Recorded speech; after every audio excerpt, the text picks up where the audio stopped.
আজ ডক্টর মোহাম্মদ ইউনূসকে বিপদে ফেলার জন্য, তাকে ভয় দেখানোর জন্য বারবার নতুন নতুন ইস্যু তৈরি করছে। যারা পালিয়ে গেছে ওরা তো বসে নেই।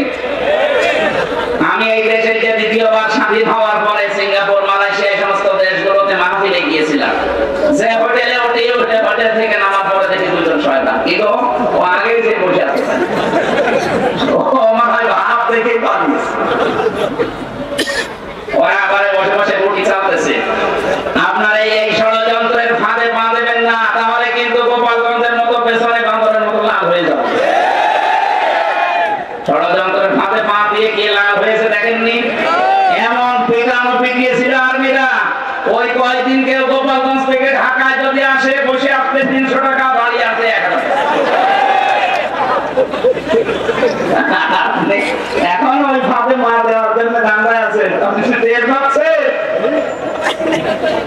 বাস্তবতা কোথায়? ভারতের এক সাংবাদিক কয়েকটা আছে, তার ভেতরে যে মলম বিক্রেতা একজন, এই হকার সাংবাদিক ময়ূখ রঞ্জন, এর মনে হয় 50 জন মিলে জন্ম। তাছাড়া এরকম মোটামোটা কথা একটা দেশ নিয়ে বলা সুস্থ মানুষের দ্বারা সম্ভব না। এখন বলুন না কেন, খালি বাজে বাজে কথা ওর মুখ দিয়ে বের হয়। এখন শুনছে নাকি চট্টগ্রাম নিয়ে নেবে। আরে ভাই, চট্টগ্রাম নিয়ে নেবেন মানে আপনি কি যৌতুক চান? আর মেয়ে তো পালিয়ে গেছে, যৌতুক কিসে?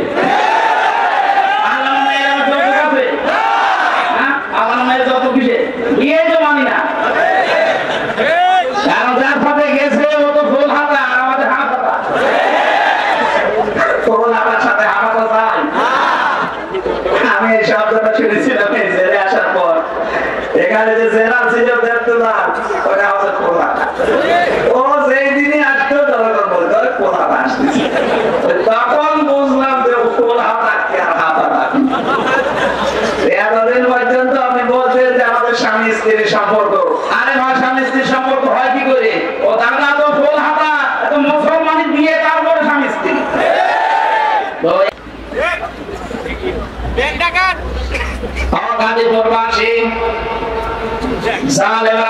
আল্লাহর মামলার আসামি। আমি আয়াতটা পড়ার পরে চিন্তা ভাবনা করলাম, আল্লাহ কিন্তু ইয়াজলিমুন আর মুসলিমুন দেয়নি, ইয়াজলিমুন না।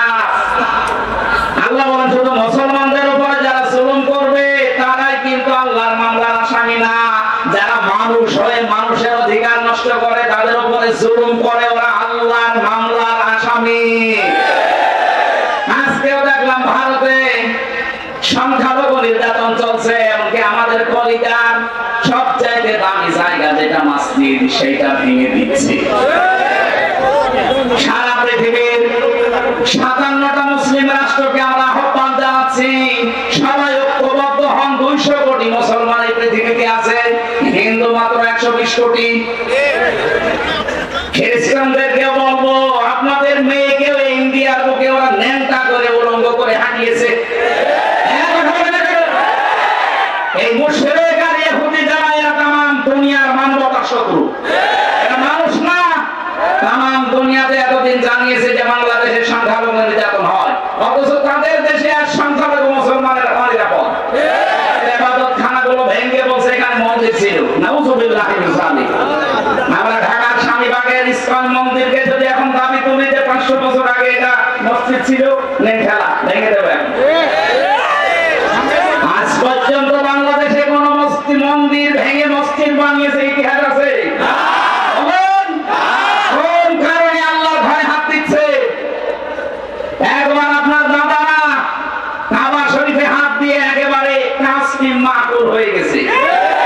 আমার তো মনে হচ্ছে ভারতে আল্লাহর ঘর মসজিদ গুলো যেভাবে ভাঙা হচ্ছে, আল্লাহ না জানে আমরা আবাবি পাঠিয়ে দেয় কিনা।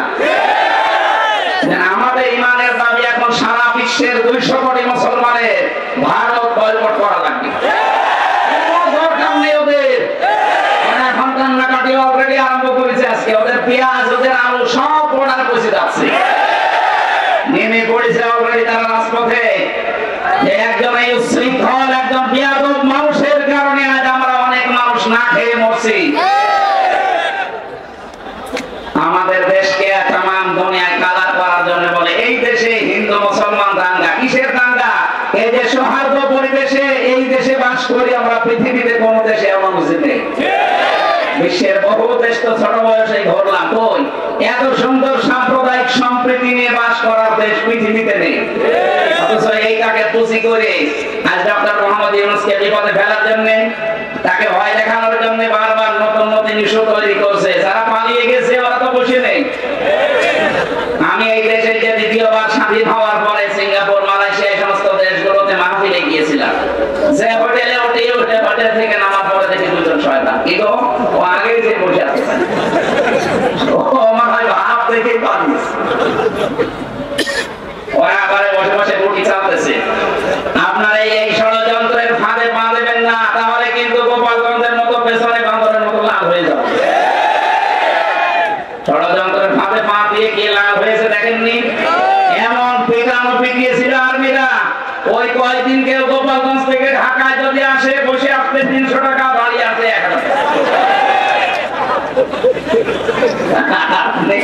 এখন ওই ফাঁদে মা দেওয়ার জন্য দাঁড়ায় আছে। আপনি টের পাচ্ছেন বাস্তবতা কোথায়? ভারতের এক সাংবাদিক কয়েকটা আছে, তার ভেতরে যে মলম বিক্রেতা একজন, এই হকার সাংবাদিক ময়ূখ রঞ্জন, এর মনে হয় 50 জন মিলে জন্ম। তাছাড়া তো এরকম উল্টাপাল্টা কথা একটা দেশ নিয়ে বলা সুস্থ মানুষের দ্বারা সম্ভব না। এখন বলুন না, খালি বাজে বাজে কথা ওর মুখ দিয়ে বের হয়। এখন শুনছে নাকি চট্টগ্রাম নিয়ে নেবে। আরে ভাই, চট্টগ্রাম নিয়ে নেবেন মানে আপনি কি যৌতুক চান? আর মেয়ে তো পালিয়ে গেছে, যৌতুক কিসে?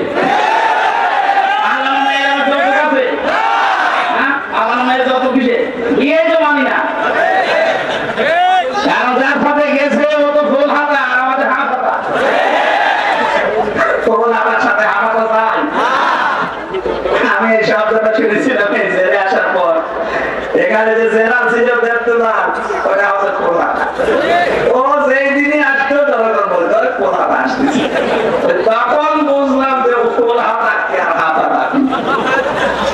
এতদিন পর্যন্ত আমি বলছেন যে আমাদের স্বামী স্ত্রীর সম্পর্ক।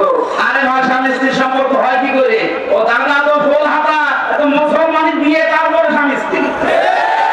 তো এসে বয়স দাদা, এখন মুসলমানি দিয়ে খুঁজে পাওয়া যাবে, ওরা থেকে কিন্তু বাতিয়ে দেওয়া হবে। আমি সে নামলাম না। এদেশের চট্টগ্রাম না, 1 ইঞ্চি জায়গা যদি কেউ ঝামেলা করেন, 7 সিস্টার কিন্তু উল্টাপাল্টা হয়ে যাবে। বাংলাদেশের মুসলমানদের আর কিছু না থাক, এদের যা ঈমান আছে, যতটুকু নামাজ পড়তে না পারে, এদের যা ঈমান আছে, এদেশের 18 কোটি মানুষ যদি বাংলার 1 ইঞ্চি মানুষের জন্য জীবন দিতে হয়, 36 কোটি নিয়ে মরব। ওগো দেখেছে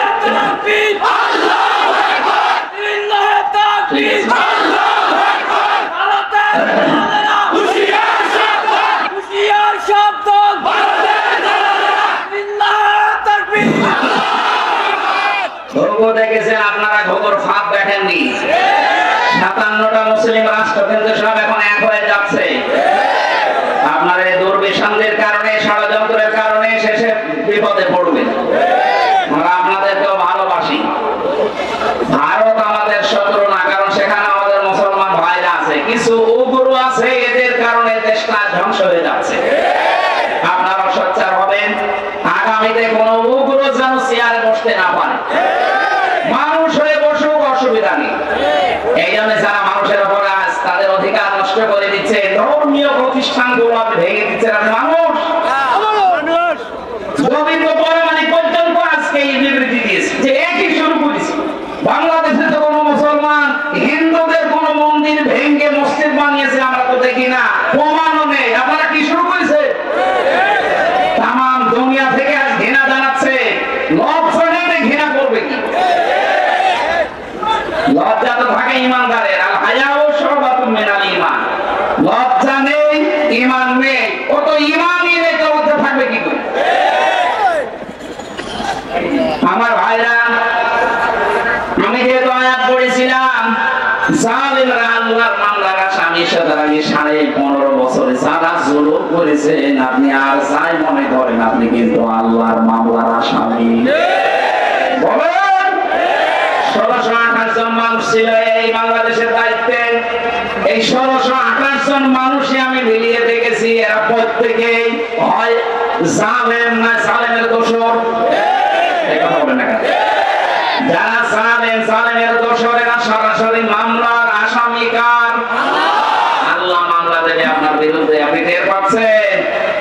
রাষ্ট্রের প্রধান মামলা দিয়েছিল, এই জন্য আলেমরা এতদিন কষ্ট পেয়েছে। আর আপনি কিয়ামতের সরাসরি আল্লাহ কেসের আসামি হবেন। তার মানে আপনি জেনে নিতে পারেন আপনি চির জাহান্নামী। কথা বললেন না কেন? পৃথিবীতে তারা 3টা অপরাধ করবে, আল্লাহ নিজে হাতে তাদেরকে 2টা করে শাস্তি দেন। আমি এটা বানালাম, এটা সূরা ফুরকানের ভেতরে আছে 68 নম্বর আয়াত। ও গাজীপুরবাসী, মনের খাতায় আজকে নোট করে নিয়ে যাবেন, যেহেতু এই আয়াতটা এখন খুব দরকার, এই জন্য বলছি। আবার বলছি, যারা দুনিয়ায় 3টা অপরাধ করবে তাদেরকে আল্লাহ নিজে ডবল শাস্তি দেবেন। কয়টা? আরো জোরে। আয়াত নাম্বার সূরা ফুরকানের 68 নম্বর আয়াত, 19 নম্বর বার 4 নম্বর পৃষ্ঠা 13 নম্বর লাইনে আছে। এটা তাফসীরে ফি সিলালিল কোরআনে পাবেন। আল্লাহ রাব্বুল আলামিন বলেন, দেখেন তো গাজীপুরে আছে কিনা, ওয়াল্লাযীনা লা ইয়াদউনা মা'আল্লাহি ইলাহান আখার। আল্লাহ পাক বলেন, যারা আল্লাহকে ডাকে সাথে সাথে অন্য কাউকে ডাকে তাদের শাস্তি হবে ডবল। এই যে আমার তাহেরি ভাই এখন না ধরা পড়েছে, কিন্তু এর আগে উনি যে জিকির করতো, আল্লাহর নামে জিকির করে পাশাপাশি জিকির করতো কেল্লা বাবা, ফতে বাবা। কোথায় কেল্লা কোথায় ফতে আল্লাহর সাথে মিলিয়ে দিলেন। যেখানে আল্লাহ বাদে অন্য কারো নামে জিকির করা জায়েজ নেই। এই ছেলে 4 নম্বরে আমার সাথে যে সোহেল চৌধুরী হত্যা মামলার আসামি মামুন ভাই ছিল, 25 বছর ছেলে। আমরা রাত 2:30টা 3টায় উঠতাম তাহাজ্জুদের জন্য। উনি আমার নিচতলায় থাকতো, দেখতাম উনি উঠে জিকির করছে, ইয়া রাসূলুল্লাহ ইয়া রাসূলুল্লাহ। কি গো? একদিন মাওলানা মামুনুল হক আর আমি ভাইকে ডাকলাম যে ভাই আপনি কি করেন? আমরা নামাজে দাঁড়িয়ে দেড় পারা 2 পারা পড়ি, আমাদের ডিস্টার্ব হয়। আপনি কিসের জিকির করেন? বলছে রাসূলের ইশকে। রাসূলের ইশকে আমরা তাই বলি, ইয়া রাসূলুল্লাহ ইয়া রাসূলুল্লাহ। সুন্নাত না আহলে সুন্নাত ওরা হলেন, আমরা কি বলেন? ওরা যদি আহলে সুন্নাত হয় যে আমরা কি? ওরা ইসলামের ভেতরে যত নতুন নতুন জিনিস সব ঢুকিয়েছে, ওরা আহলে সুন্নাত না, ওরা আহলে বেদাত। বেদাত যারা করে তাদেরকে সালাম দেওয়া যায়। নবীজি এত রাগ করবেন কিয়ামতে, এদের সামনে আল্লাহ নবী পর্দা ফেলে দেবে ফেরেশতাদেরকে, বলবে এটা তো আমার উম্মত করবে না। আপনি দুনিয়া থেকে আসার পরে ওরা কেল্লা বাবা ফতে বাবা জিকির বানিয়েছে। নবীজি এত রেগে যাবেন, বলবেন সাহাবান সাহাবান লিমান গায়রা বাতি, দূর হয়ে যা। আমার রেখে আসা ইসলামকে যারা পরিবর্তন করে ফেলেছিস তুই আমার উম্মত না। আপনিও কিন্তু বিপদে পড়বেন ভাই। ওই শয়তানদের খপ্পরে পড়ে যদি ওদের মতো জিকির আরম্ভ করেন, মা আল্লাহ আছে না, মা আল্লাহি ইলাহান আখার, আল্লাহর সাথে যারা অন্য কাউকে ডাকে তাদের শাস্তি হবে ডবল। এটা ডবল শাস্তি, আপনার বিশ্বাস হচ্ছে না? এরপরে আয়াতে আছে 69 নম্বর আয়াত, ইউদাফ লাহুল আযাবু ইয়াউমাল কিয়ামাহ। আল্লাহ পাক বলেন ওদের শাস্তি হবে ডবল কিয়ামতে। ওয়া ইয়াখুলুদ ফীহি মুহানা, চিরস্থায়ী ভাবে অপমানজনক অবস্থায় জাহান্নামে প্রবেশ করবে। বলেন নাউজুবিল্লাহ। আমি বলেছিলাম 3টা পাপ, শাস্তি কয়টা? 1 নম্বরে আল্লাহর সাথে অন্য কাউকে ডাকা, আরো জোরে বলেন। 2 নম্বরটা এবার মিলবে, ওয়ালা ইয়াকতুলুনান নাফসাল্লাতী হারামাল্লাহু ইল্লা বিল হক। দুনিয়ায় যারা অন্যায় ভাবে মানুষ হত্যা করে, 2024 সালের 5 আগস্ট পর্যন্ত 2732 জন মানুষ মেরেছেন। হয় আপনি নির্দেশে মেরেছেন, না আপনার যে কোনো কায়দায় আপনি তাদেরকে বিদায় করেছেন। এই গণহত্যার সাথে আপনি অবশ্যই জড়িত। যারা ছিল এই মানুষগুলোর কিয়ামতে শাস্তি ডবল হবে। এরা যদি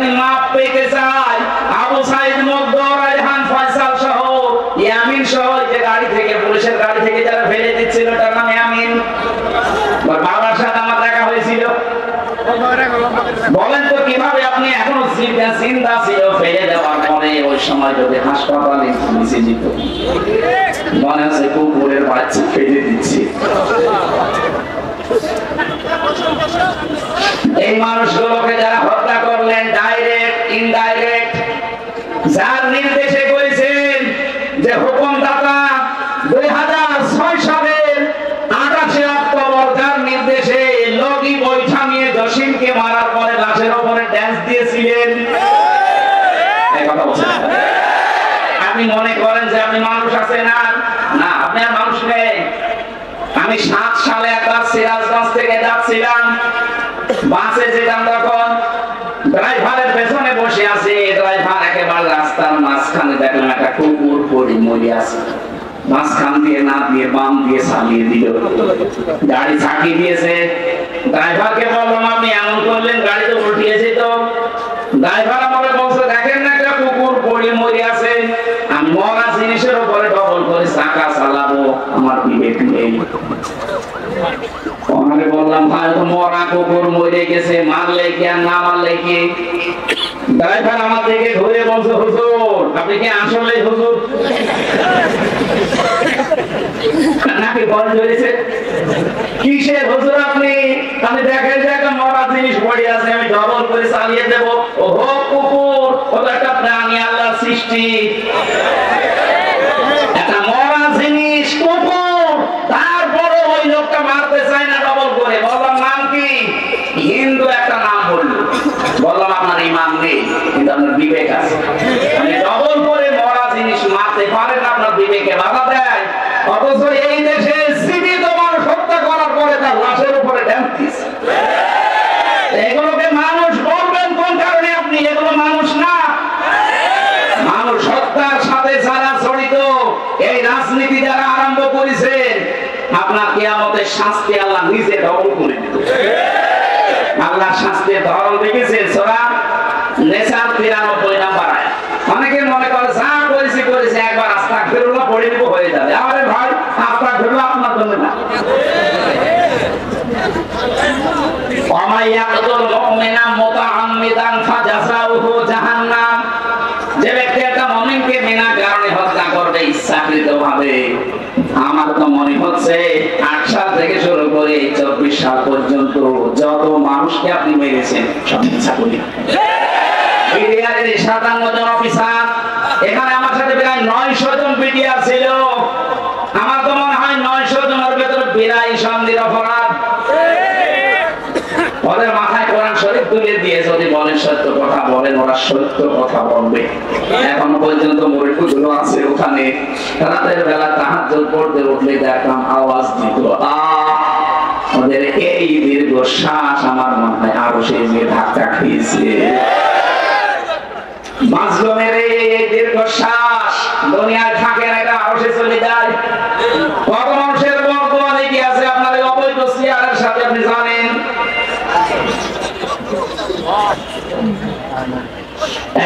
যারা হত্যা করলেন, এই যে সরকারি জরিপেটা 2732 জন মানুষের সাথে আপনি জড়িত, এদেরকে ডাইরেক্ট হোক ইনডাইরেক্ট হোক মেরে ফেললেন, অথচ এদের পক্ষে কোনো দলিল আপনার কাছে নেই।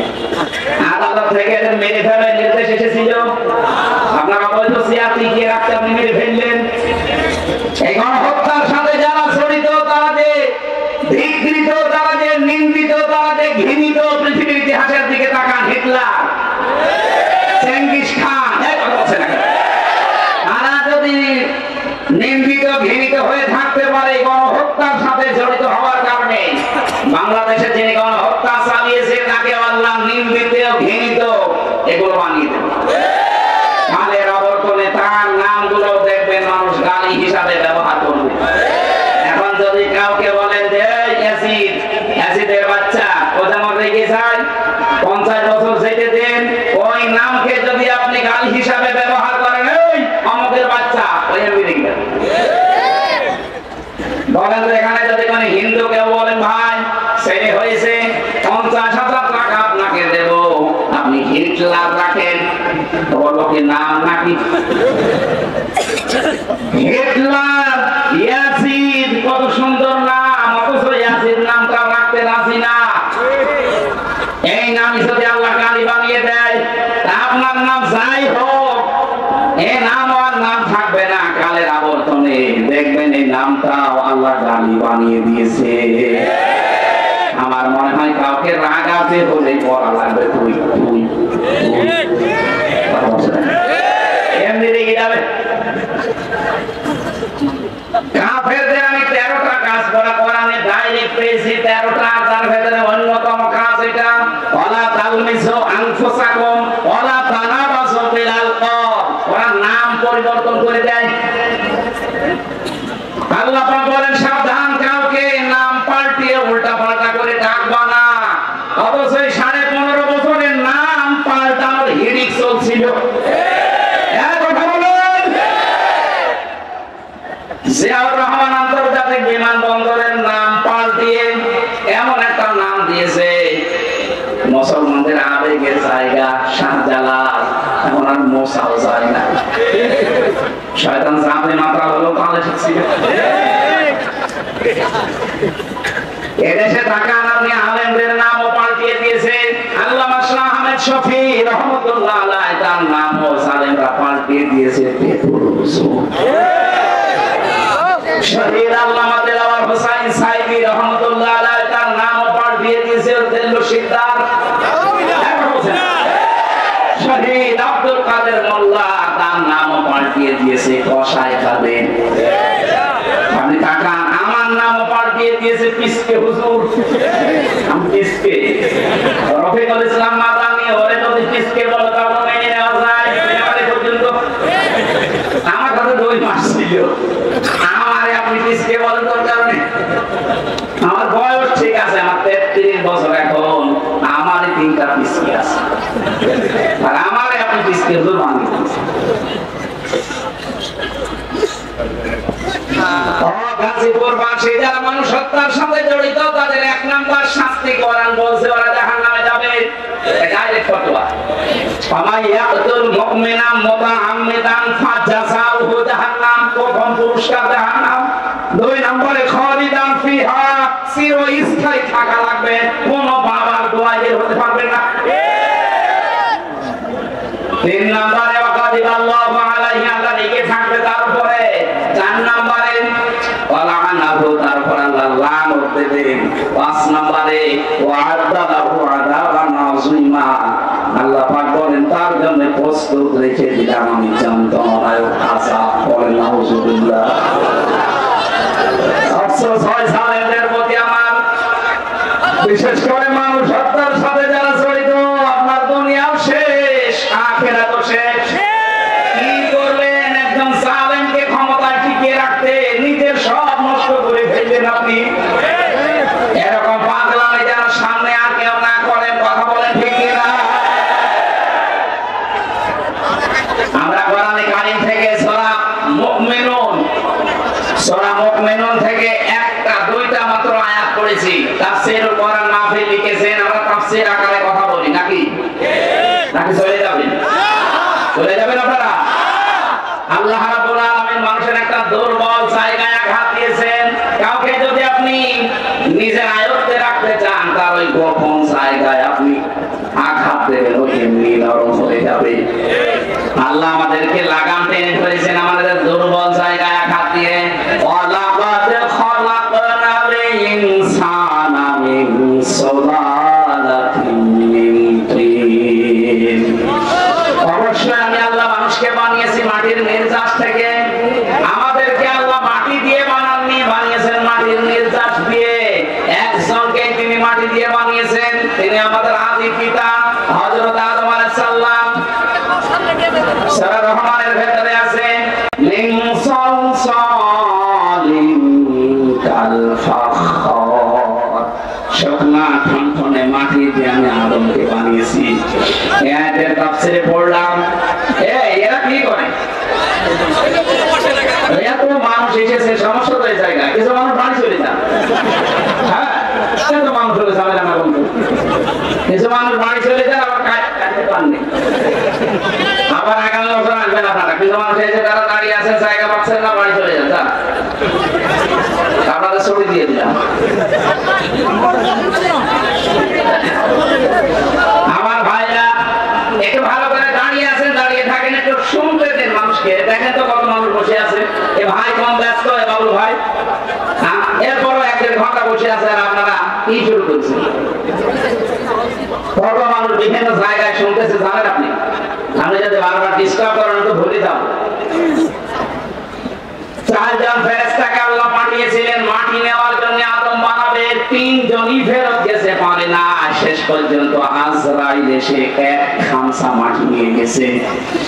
তাফসীরে মুনিরের ভেতরে পেয়েছি হযরতে আজরাইলের 1 খামসা মাটির ভেতরে ছিল 40 মণ মাটি। আল্লাহ রাব্বুল আলামিন ফেরেশতাদেরকে আদেশ দিলেন, এর বডি বানাও 60 হাত লম্বা, 36 হাত মোটা। ওই 40 মণ মাটি দিয়ে আদম আলাইহিস সালামকে ফেরেশতারা বানিয়েছে। খামির তৈরি করে করে বানিয়েছে মাটি দিয়ে। রব্বুল আলামিন বলেন, বডি যখন তৈরি করা শেষ, তখন আমি আল্লাহ নিজের এই কুদরতি হাত দিয়ে আদমের এই মুখমণ্ডলটা বানালাম। লাকাদ খালাকনাল ইনসানা ফি আহসানি তাকওয়িম। সবথেকে সুন্দর, এই জন্য মানুষের এই চেহারাটা এত সুন্দর করে আমি আল্লাহ এখানে লেপন দিয়েছি, এত সুন্দর করে সাজিয়েছি। পৃথিবীর কোন সৃষ্টিকে এত সুন্দর করে আমি বানাইনি। আপনি মানুষের চেহারার দিকে তাকিয়ে দেখেছেন কত সুন্দর। সুন্দরী মানুষকে দেখে অনেকে কথা পর্যন্ত মিটে যায়। আমাদের নবী মুহাম্মদ রাসূলুল্লাহ হযরত ইউসুফ নবী আলাইহিস সালাম, তাদের চেহারা দেখে মানুষ না খেয়ে থাকতে পারত। হাত কেটে ফেলেছে এর পায়ের চেহারা থেকে। ওই জামানার মিশরের মেয়েরা বলেছিল, হাযা মালাকুন কারীম, এটা মানুষ না, এটা সম্মানিত ফেরেশতা। পৃথিবীতে মেয়েদেরকে আল্লাহ এত সুন্দর সুন্দর করে বানিয়েছেন। আমাদের আদি মাতা হযরত আদম আলাইহিস সালামের স্ত্রী, আমাদের মা যিনি হযরত হাওয়া আলাইহিস সালাম, পৃথিবীর বিশ্ব সুন্দরীর তালিকায় তার নাম। তাফসীরে কাবীরের ভেতরে দেখবেন এত সুন্দর বর্ণনা আছে। হযরত হাওয়াকে আল্লাহ এত সুন্দর করে বানিয়েছিলেন। আজকের দুনিয়ার বিশ্ব সুন্দরীকে দেখে মানুষ মাথা পাগল হয়ে যায়। হাওয়া আলাইহিস সালাম তাদের তুলনায় 100 ভাগ সুন্দর ছিল। কথা বলেন না কেন? মেয়েদের রূপ সৌন্দর্য যদি প্রদর্শন করা এটা বিষয় হতো যে দেখানোর জিনিস, তাহলে হাওয়া আলাইহিস সালামকে দেখিয়ে বেড়াতো। অথচ আজ অনেকে লাইন করে নিজের বউ যদি সুন্দরী হয় ও দিশায় বায়না করবে কি, আর ওয়াল কাঁচা মাখায়, উলট পালট জিনিস মাখিয়ে মোটরসাইকেলে করে নিয়ে মানুষকে দেখায় যে জিনিস আমার আছে। জিনিস আছে, আমি করবো কি? কথা বলেন। সম্মানিত মা বোন যারা এসেছেন, আপনার সৌন্দর্য, আপনার সাজগোজ, আবার বলেন, আপনার সৌন্দর্য, আপনার সাজগোজ এটা শুধু আপনার স্বামীর জন্য। স্বামী বাদ দিয়ে পৃথিবীর কাউকে যদি প্রদর্শন ইচ্ছায় আপনি দেখান, কিয়ামতের দিন আপনি জান্নাতের সুঘ্রাণ পাবেন না। যেহেতু এখন রাষ্ট্রীয় ভাবে পর্দার আইন দেশে নেই, এই জন্য অনেকে অনেকভাবে চলছে। আমরা যারা পুরুষ মানুষ আছি, আমাদের এখানে 2টা ঔষধ আজকে থেকে খাওয়া লাগবে। আমি সহ যারা আছি প্রত্যেকে 2টা ঔষধ খেতে চাই। তাহলে জেনা থেকে বেঁচে থাকতে পারবেন। চোখের জেনা, সূরা নূর 18 নম্বর পারা 12 নম্বর পৃষ্ঠা 7 নম্বর লাইনের 30 নম্বর আয়াতে আল্লাহ ঔষধ দিচ্ছেন, ওয়াকুল লিল মুমিনিনা ইয়াগুদ্দু মিন আবসারিহিম ওয়া ইয়াহফাযু ফুরুজাহুম যালিকা আযকা লাহুম ইন্নাল্লাহা খাবীরুম বিমা ইয়াসমাউন। রাব্বুল আলামিন বলেন, হে নবী মুমিন পুরুষদেরকে বলেন তারা যেন পরনারী থেকে তাদের চক্ষুকে নিম্নগামী করে। আর 14 জন মহিলা আপনি দেখতে পারবেন। কয়জন? আরো জোরে বলেন, বলেন। 1 নম্বর আপনার আপন মা, ওই পাতানো মা না, আপন খালা, পাতানো খালা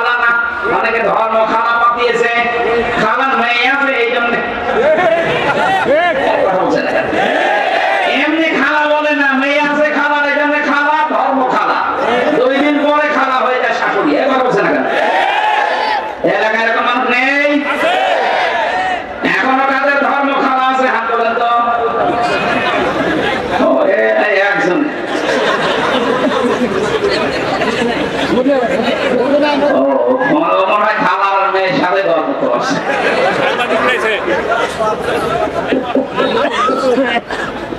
তাহলে মা আছে, খালা আছে, ফুফু আছে, নিজের আপন মেয়ে আছে, ভাইয়ের মেয়ে আছে, বোনের মেয়ে আছে, নিজের পুত্রবধূ আছে। এরকম 14 জন মহিলা বাদ দিয়ে পৃথিবীর কোন মহিলা যদি সামনে পড়ে, যদি সত্যি জেনা থেকে বাঁচতে চান, সঙ্গে সঙ্গে আল্লাহর ঔষধ নিজের চোখ নিম্নগান করা লাগবে। হ্যাঁ, দেখতে যত সুন্দর হোক, যাই হোক, তাড়াতাড়ি চোখ নামিয়ে ফেলবেন। এটা যদি সর্বোচ্চ 15 দিন করতে পারেন, আপনি একটা অনির্বাচন সুখ পাবেন। আপনি বোঝেন অনির্বাচন কি? এই যে পাখি যখন নিজের ডানায় ভাবে বিছিয়ে দেওয়ার পরে ফল করে দেয়, ডাউন করে ফল করার পরে দেখবেন ওর নিচে বাচ্চারা কিচির মিচির আওয়াজ দেয়। কেন দেয় বলেন তো? কারণ এই ফলগুলো এত মোলায়েম, এত সফট, এত কোমল, এত নরম, একটার সাথে যখন আরেকটা লেগে যায়। আল্লাহ কোরআনে উদাহরণ দিয়েছেন, ওয়াখফিদ লাহুমা জানাহাদ দুল্লি মিনার রাহমা। এই যে জানাহুম মানে ডানা, জানাহুম মানে কি? আল্লাহ ডানা পাখির কাছ থেকে ধার করে আমাদের লাগিয়ে দিচ্ছেন। দুনিয়ার বান্দা বান্দিরা, তোর মার বাবার জন্য তোর ডানাটা এভাবে বিছিয়ে ধর। শুধু বিছিয়ে ধরবে না, ফল করে দিবি। ওয়াখফিদ নামের ডানা ডাউন করার পরে ফল করে দেওয়া। আল্লাহ হেলিকপ্টারের ডানা, প্লেনের ডানা, আমাদের নিজেরও ডানা আছে, ডানা না হাত। এই হাতের কথা নিলেন না একদম। কেন জানাহুম দিলেন? কারণ আমাদের হাতের ভেতরে নরম কিছু নেই, সবই শক্ত হাড়। কথা বলেন না কেন? আর পাখির ডানার ভেতরে এমন নরম সফট কোমল পর আছে, পালক আছে, একটার সাথে আরেকটা যখন লাগে এত সুন্দর মোলায়েম হয়ে যায়। ওর নিচে বাচ্চারা যখন আশ্রয় নেয় কোন শত্রু থেকে বাঁচার জন্য, ওরা মনে করে অন্তত আমাদের কেউ আর দেখতে পাচ্ছে না, তখন একটা কিচির মিচির আওয়াজ দেয়। বাংলা এটাকে বলা হয় অনির্বাচন সুখ। আপনি যদি 15 দিন আপনার চোখকে কন্ট্রোল করে রাখতে পারেন, 14 জন মহিলা বাদ দিয়ে দুনিয়া যে পড়ুক সামনে চোখ নিম্ন, আপনি 15 দিন আমল করে দেখেন, আল্লাহর কসম আপনি একটা অনির্বাচন সুখ পাবেন। 2 নম্বরে আপনার লজ্জাস্থানের হেফাজত করা লাগবে। নিজের জায়েজ স্ত্রী বাদ দিয়ে পৃথিবীর কোন নারীর সাথে অবৈধ কাজ করা যাবে না। শুধু যাবে না, যাবেই না, সেটা হটাইয়া ইল্লা আলা যাওয়াজিহিম আও মা মালাকাত আইমানুহুম ফাইন্নাহুম গায়রু মালুমিন। নিজের জায়েজ স্ত্রী বাদ দিয়ে আর ডান হাতের কামাই যেটা বাদি, এটার একটা নিয়মটা আছে, কিন্তু এই নিয়ম সব জায়গায় প্রযোজ্য না। আমরা শুধু জায়েজ স্ত্রীটা ধরি, নিজের জায়েজ স্ত্রী বাদ দিয়ে পৃথিবীর কোন নারীর সাথে এই যে বিবাহের ক্ষেত্রে যেটা মানুষ করে, এ কাজ জীবনেও করা যাবে না, করা যাবে না। সুতরাং লজ্জাস্থান আজকে থেকে হেফাজতের দায়িত্ব যদি আপনি দিতে পারেন যে আল্লাহ আমি গ্যারান্টি দিলাম আমি পারবো, আমরা লজ্জাস্থানের মুখের হেফাজত আল্লাহর নবী বলেন তো আমি জান্নাতে পৌঁছিয়ে দেবো, আমি গ্যারান্টি দিলাম। আপনি শুধু এই 2টা অর্থের মুখের আল্লাহ লজ্জাস্থানের এই 2টা অর্থের হেফাজতের দায়িত্ব নেবেন, আপনাকে আল্লাহর নবী জান্নাতে দিয়ে আসার দায়িত্ব নিচ্ছেন। আমরা এই গ্যারান্টি নিতে পারবো আজকে থেকে। সেনা থেকে বাঁচতে হলে এর চাইতে মহা ঔষধ আর নেই। আল্লাহর নিজের বানানো ঔষধ। এটা নারীর ক্ষেত্রে, পুরুষের ক্ষেত্রে। পুরুষেরটা প্রথম দিয়েছেন, নারীটা 31 নম্বর আয়াতে। সম্মানিত মা বোনেরা, পৃথিবীর সৌন্দর্যের কথা বলছিলাম, চেহারা।